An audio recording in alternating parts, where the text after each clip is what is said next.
This is Around the League from UGAsports.com, the show where we go around the SEC, give you our thoughts, break down each matchup. That's Jim Donnan and Brent Rollins. I'm Dayne Young. We're presented by ASW Distillery and Connor Grading and Landscaping, and we'll discuss them more as we go. Let's start with the game that everyone is discussing in this area of the country, Georgia and Tennessee. Tennessee now number one ranked at Georgia, but Georgia, Brent, still an 8-point favorite. Coach and I talked about it a lot on Tuesday, so we'll give you the opportunity to lead this conversation this time. I mean, the biggest thing for me with this is, first off, in the end, what is sports? And what is the point of us watching sports? Like, it's entertainment. Like, I'd rather watch this than The Bachelor. Sorry. But like, you've got this game at 3:30, and then the next game we're going to talk about right after that. I'm glued. We're all going to be glued to, and entertained for hours on end. But the game itself, I mean, we talked a lot about Tennessee's offense in our Film Don't Lie piece this past weekend. But this game, to me, just looking at it back and forth, comes down to two things. Two things really sort of only, outside of the things that you can't control, like turnovers. Which quarterback handles pressure? Because I think both are going to get pressured. And I think one handles it a lot better than the other. And then two, can Georgia avoid what Tennessee's done to everyone, which is the first quarter 20-0, 17-3, all that. And it's not so much from can Georgia come back for that? 100%. It's what do we know of the offensive coordinator when those things happen and they get down and it's sort of out of schedule for them, get very straight drop back heavy. And I think as long as it's like last year against Tennessee, it was 10-7 at the end of the first quarter. As long as it's in that sort of 3-point tie game at the end of the first quarter, I think it's going to be, an absolute just instant classic whale of a game. Coach may be frozen here for a moment with the internet deal. Here's my thing, Brent. I'm going to look at it and say, not only, because I agree with you on those two things, I think that there's two players that are pivotal for Georgia here, and they're both true freshmen. Michael Williams and Malachi Starks. If those two guys play well, then Georgia's going to be just fine. Those guys do not play well. I can see Tennessee having its way. Now, when I say those two guys, that means that their teammates around them create situations for them to make those plays. But then when they're in individual one-on-ones, can they win them from there? I mean, you think about we getting ready to write a piece for the website, but you talk about two true freshmen and their importance, and just youth kind of everywhere in a way. Like Brock Bowers, one of the best players in the country, still sophomore. Like some of the other guys within Georgia's team, very young, sort of on the whole. When compare that to Tennessee, 30 players on Tennessee's roster have played over 200 snaps. Only one of them has been in college less than 3 years. They are a veteran team and guys who have played a lot of football. And I know what was it? Eric Ainge was tweeting about Sanford not necessarily being at home field of advantage. But I will say the experience factor will help Tennessee in this game. But the pressure thing for me is with the QBs. That's the biggest deal because neither has really been pressured.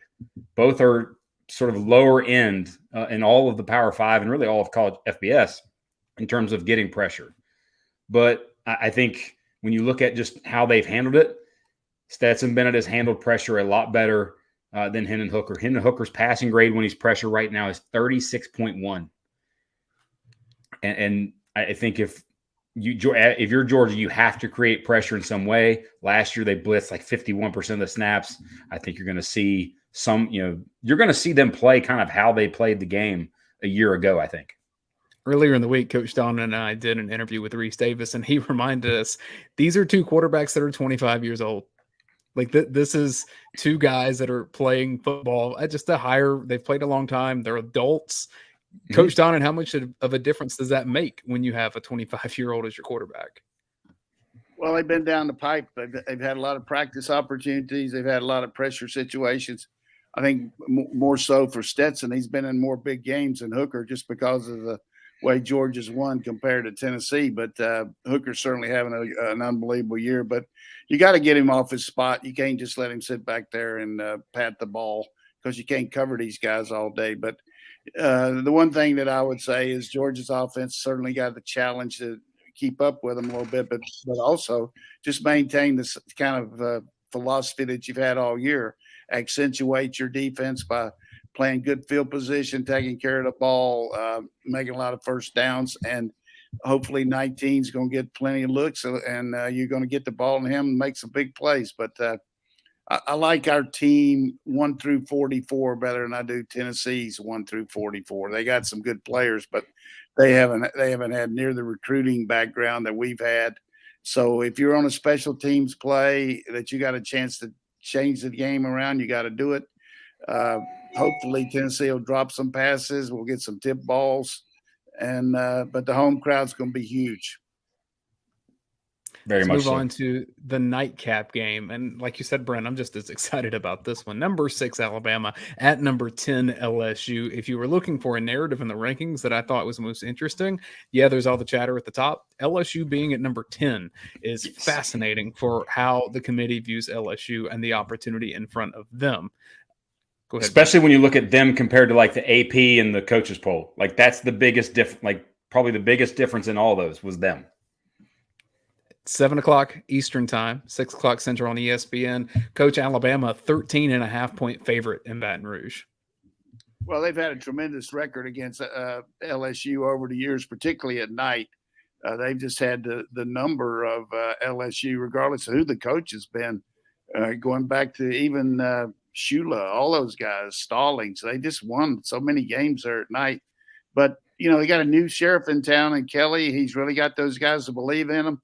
Their quarterback all of a sudden just gives their offense instant credibility because he can make the chains keep moving with his ability to scramble. And now all of a sudden he's starting to throw the ball very effectively.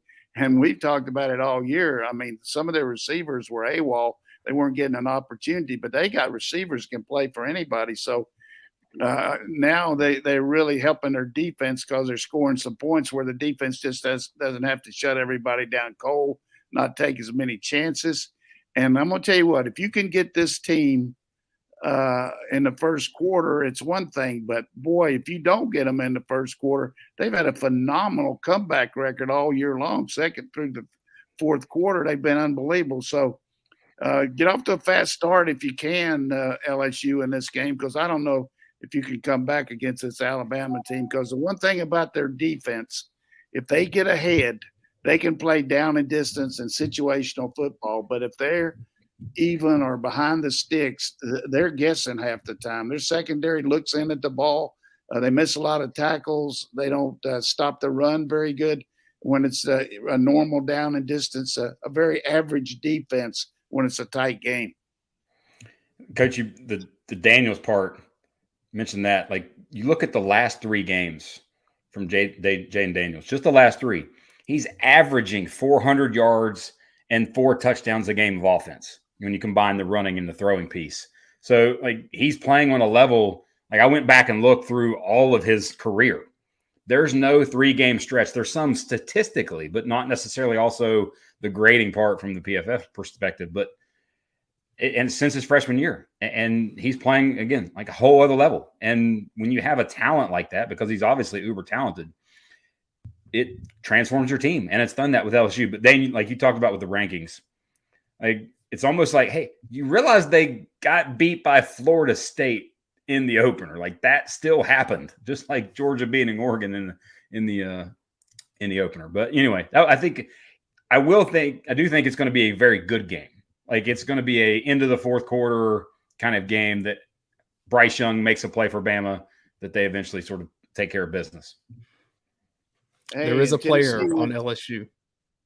Tennessee went to overtime with a team that lost to Georgia Tech. So I don't know what the committee's looking at on strength of schedule, but they do look at the fact that they beat LSU at LSU and they beat Alabama and Kentucky, whatever you look at it. But getting back to Alabama, if you look at Nick Saban, notoriously has had trouble with the mobile quarterbacks. All of us do as coaches. It's hard to defend them, but you go back to Johnny Manziel and and Deshaun Watson, all these guys.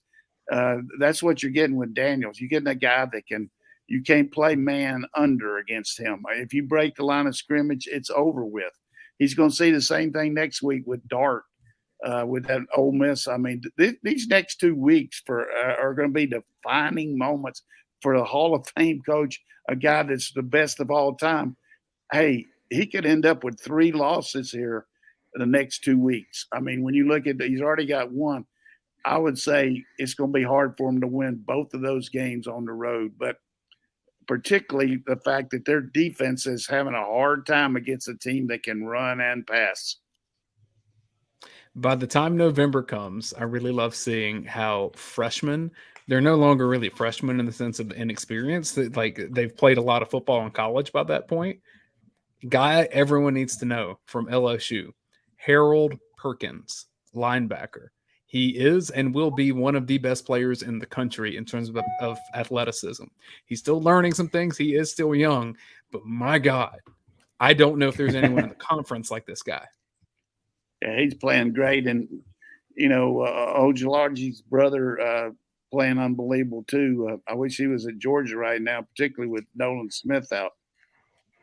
Yeah, BJ Ojolari's having a great season for them. Hey, if you're taking down your Halloween decorations right now, it's a really good time to look around as you're surveying your yard and saying, what do I need to do before springtime comes? Or what do I need to do before perhaps Christmas decorations need to go up? And that's where you need to call our folks over at Connor Grading and Landscaping. Mike Connor has been a supporter of the Around the League podcast from UGAsports.com since we started doing it. And he's a big, they just love college football. They love Georgia fans. So call them for your grading, your landscaping, and just for some ideas that you can do, maybe some patio pavers or a fire pit, if that's your thing for some cold weather. Connor Grading and Landscaping can hook you up for that.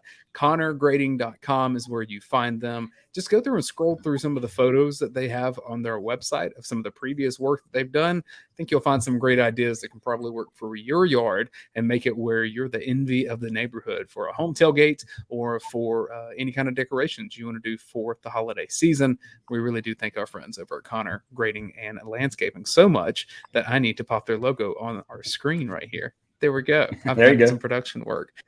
Next game we're going to talk about here, and I just think this is pivotal in terms of directions of programs. Florida at Texas A&M, a noon kickoff Eastern time. That's 11 local time in College Station. This game not getting any buzz, Coach, but when you start to think of narratives heading forward, both of these teams need this, and Texas A&M's a 3.5-point favorite.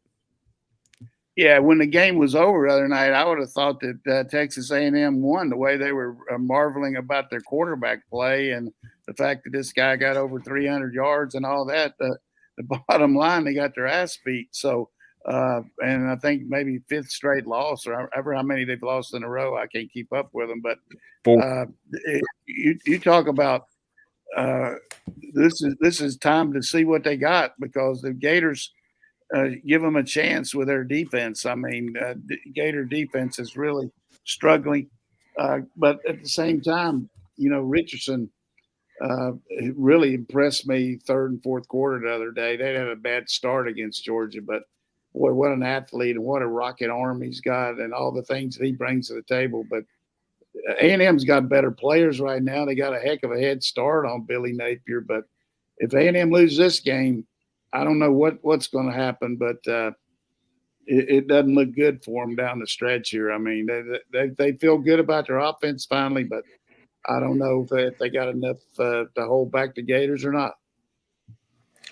Highest quarterback passing grade of the season from Connor Wegman, the freshman, and then most points since 31 that they scored against Sam Houston State in the opener for A&M. So some positive things, even though you obviously have lost 4 in a row. But I think, Coach, what you said about Anthony Richardson was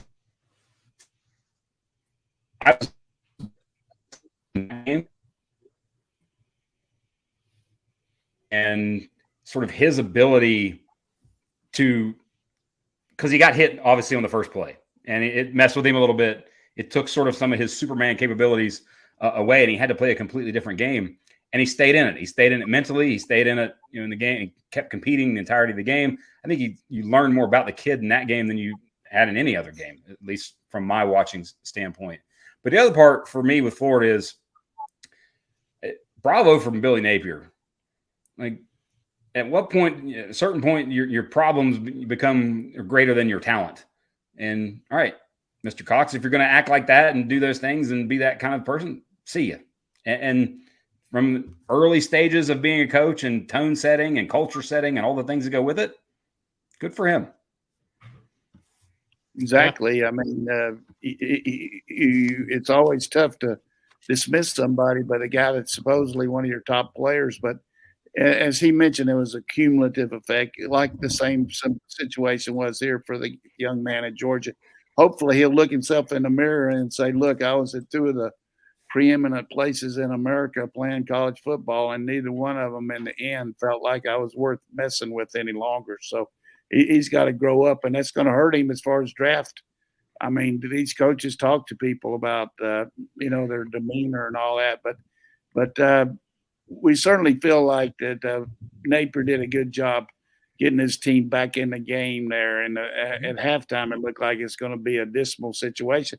And you go back to last year when Georgia scored all those points at the end of the first half, and then Florida folded like an accordion after that and didn't show anything, but showed a lot of mettle the other night. And that's what you can build on as a coach and saying, look, we played a team that's right there and among the top teams in the country, toe to toe the second half. We just got to a poor start. So we got to be ready to go here on the road against a really good athletic team in A&M.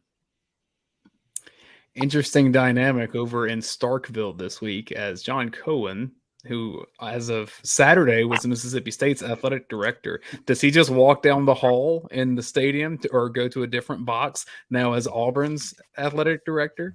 I think that's just this is crazy. One of the few times that a guy could be go as a head AD box and then go to the visiting AD box and be welcome in both of them. Although I don't know if he'll be welcome in the home AD box anymore, but interesting scenario there. People are talking about maybe Auburn made a move on the guy at Arkansas first, but doesn't make any difference. Vince Lombardi was the seventh guy that Green Bay offered the job to, so it doesn't matter.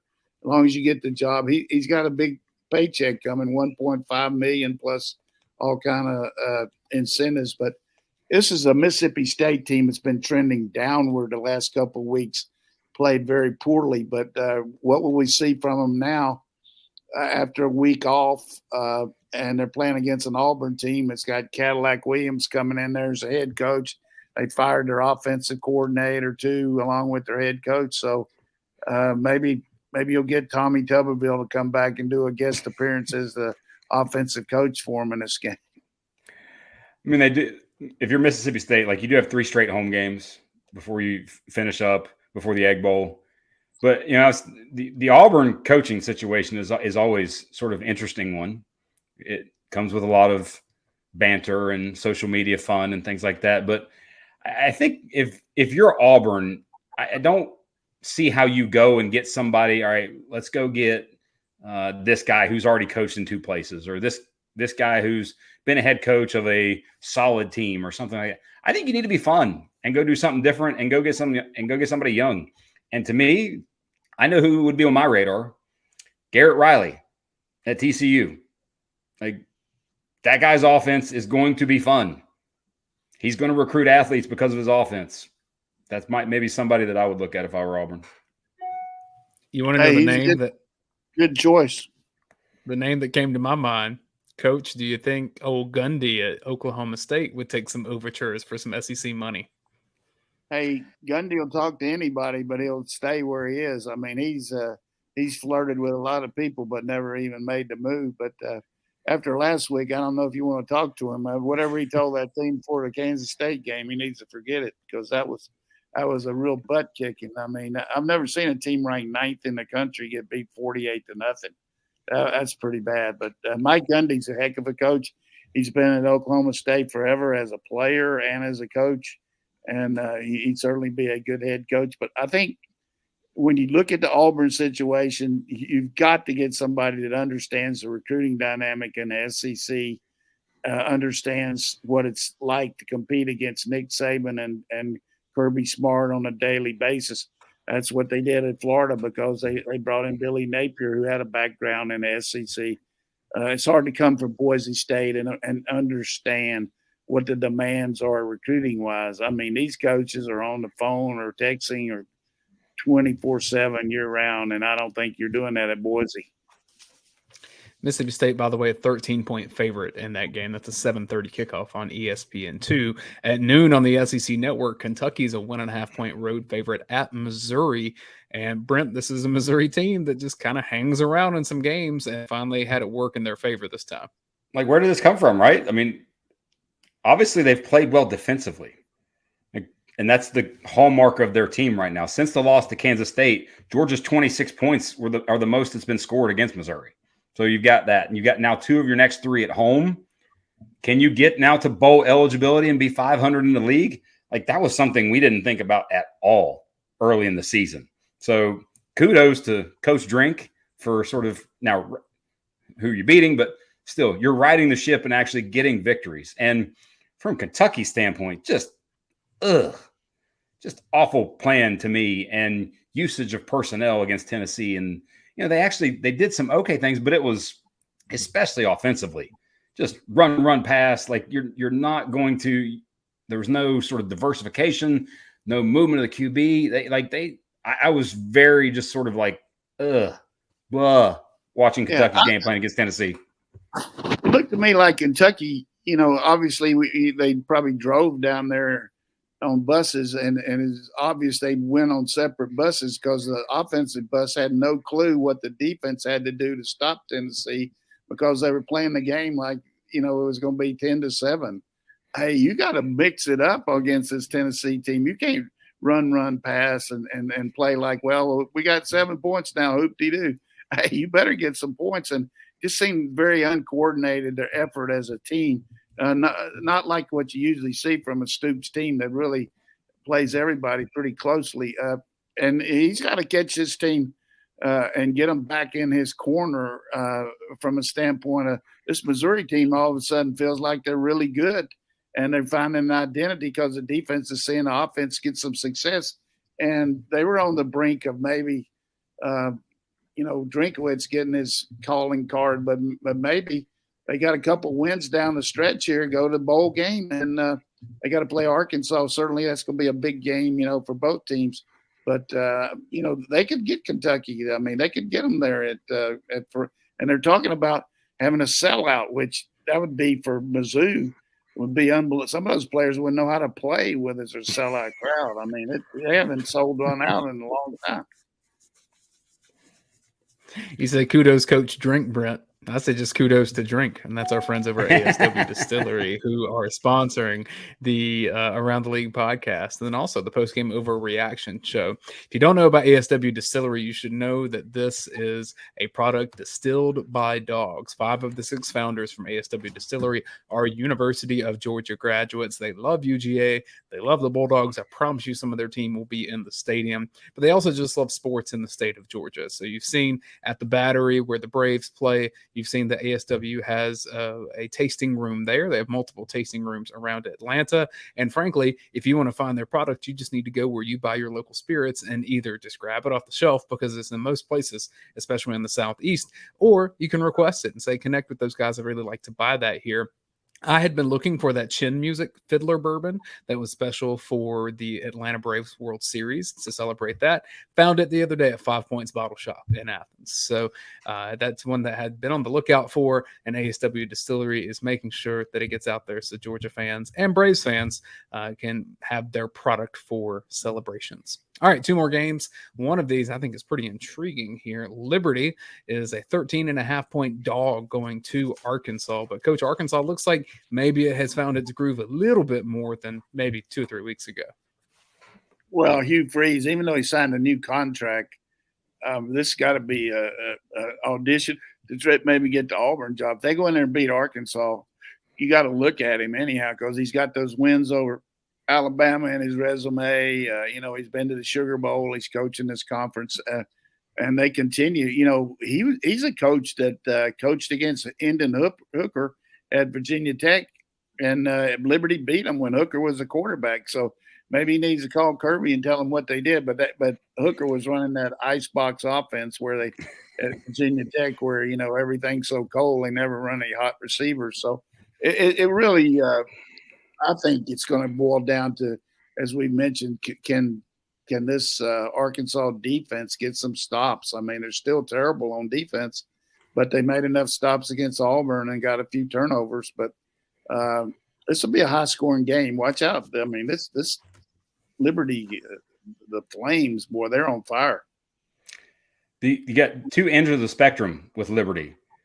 They're a 2-point conversion away from beating Wake Forest, lost by 1. And then they have a 1-point win against Gardner-Webb. So a little bit sort of but they have players. And that's the thing. With Hugh Freeze's offense, you're always going to put up yards. And a lot of times the running game is central to that. Day Hunter, almost 1,000 total yards, almost you're right at, I think, 9 or 10 touchdowns total. Actually have some players, a receiver, I think DeMario Douglas, receiver.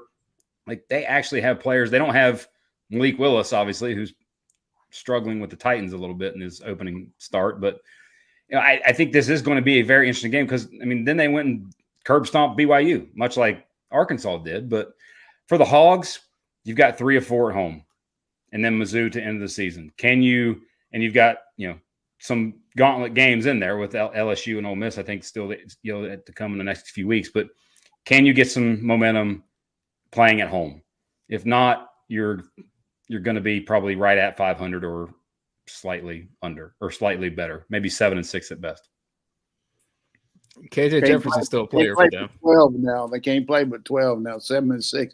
You're the smart guy with a master's degree. You're the doc, 7-6 is 13. Bowl game. Okay. Speaking of bowl games, they could be 7-6. You're right.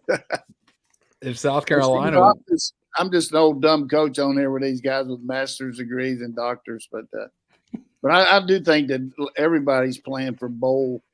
Just like you got a situation with South Carolina here. All of a sudden, they thought they were on, and we picked that last week. We said Missouri can go in there and get after them because they're going to be thinking about going to a bowl and all that, and worried about beating Florida and all of a sudden now they got to beat Vanderbilt and Florida, one of them, to get to a bowl. And Vanderbilt, to me, off an open date, who knows what'll happen.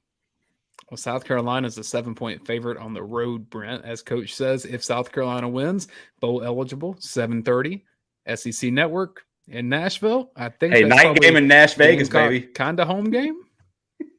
No, that's going to be a packed house for Nash Vegas. Yeah, everybody be glued to their TV. Nobody watching LSU and Alabama. I mean, hey, this is we're calling it here. Vanderbilt gets its first SEC win since October 2019. Home victory. Streak's over. Fighting Clark Lees. Get it done. Hey, I could see that happening. I'm not going to say 100%, but I think this is their best chance for a conference win. Oh, Beamer ball would be in trouble there. Really, really, really, really, really trouble for South Carolina. I could see it, but I still think South Carolina is going to pull out that game. What a week in the conference we're going to have, guys. And we'll have, I think the whole month of November is essentially going to be something like this. Well, exactly. And one thing that's interesting now with Tennessee being where they are is for the past however many years, I mean, outside of Florida having one good season under Mullen, like it's been Georgia and then Now with Tennessee there, if Napier gets things rolling at Florida and you have some balance in the conference and then you get Oklahoma and Texas as well, like I think that's much, much better for the conference as a whole when it's not just one team on one side and then maybe one or two on the other. It's a little bit it could be anything. I mean, LSU controls its own destiny. They can go win. If Ole Miss is sitting there cheering like crazy for Bama this week, because then they would control their own destiny. So it's way more fun when more teams are good. Ole Miss is cheering for Bama, but Tennessee's cheering for LSU because they don't want to potentially have to see Bama again if they were to get to Atlanta at the same time. So all kinds of rooting interest. We'll be here next week to bring you week 11 of Around the League. Please support the people who support us. That's Connor Grading and Landscaping and ASW Distillery. For the head coach, Jim Donnan, I'm Dayne Young. That's Brent Rollins from Pro Football Focus.